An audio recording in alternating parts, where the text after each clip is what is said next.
John suddenly grinned at him, hearing the parallel between his own work and his master's.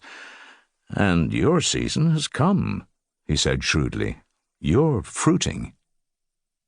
They turned together and walked back to the great house, Tradescant a step behind the greatest man in the kingdom, respectfully attentive, but looking from side to side at every pace. There were things that wanted doing in the garden, but then there were always things that wanted doing in the garden. The avenue of pleached limes needed retying before their early summer growth thrust wands of twigs out of control. The kitchen garden needed digging over. The radishes, leeks, and onions should be sown into the warming spring soil. The great watercourses, which were the wonder of Theobald's palace, needed weeding and cleaning, but he strolled, as if he had all the time in the world, one step behind his master, waiting in silence, in case his master wanted to talk. "I did right," Sir Robert said, half to himself, half to his gardener. "The old queen was dying, and she had no heir with as strong a claim as he. Not one fit to rule, that is. She would not hear his name. You had to whisper King James of Scotland if she were anywhere in any of her palaces. But all the reports I had of him were of a man who could hold two kingdoms, and perhaps even weld them together. And he had sons and a daughter.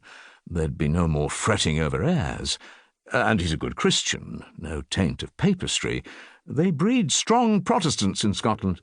He paused for a moment and gazed at his great palace set on the high terrace looking towards the River Thames. "I don't complain," he said fairly. "I've been well repaid for my work, and there's more to come." He smiled at his gardener. "I'm to be Baron Cecil of Essendon." Tradescant beamed. "I'm glad for you." Sir Robert nodded. "A rich reward for a hard task." He hesitated. "Sometimes I felt disloyal. I wrote him letter after letter, teaching him the way of our country, preparing him to rule. And she never knew. She'd have had me beheaded if she had known. She'd have called it treason. Towards the end she called it treason even to mention his name. But he had to be prepared." Sir Robert broke off, and John Tradescant watched him with silent sympathy. His master often strolled into the garden to find him. Sometimes they spoke of the grounds, the formal garden, the orchards, the park, of seasonal plantings or some new plants. Sometimes Sir Robert spoke at length, indiscreetly, knowing that Tradescant could keep a secret, that he was a man without guile, with solid loyalty. Sir Robert had made Tradescant his own, as effectively as if the gardener had gone down on the loam and sworn an oath of fealty on the day that he had trusted him with the garden of Theobald's palace. It had been a massive task for a 24-year-old, but Sir Robert had taken the gamble that Tradescant could do it.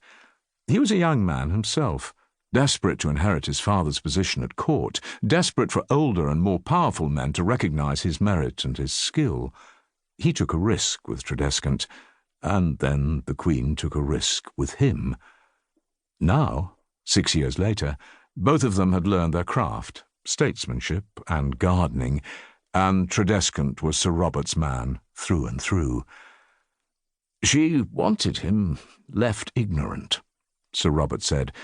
"She knew what would happen to her court if she named him as heir. They'd have all slipped away from her, slipped away up the Great North Road to Edinburgh, and she'd have died alone, knowing herself to be an old woman, an ugly old woman with no kin, no lovers, no friends.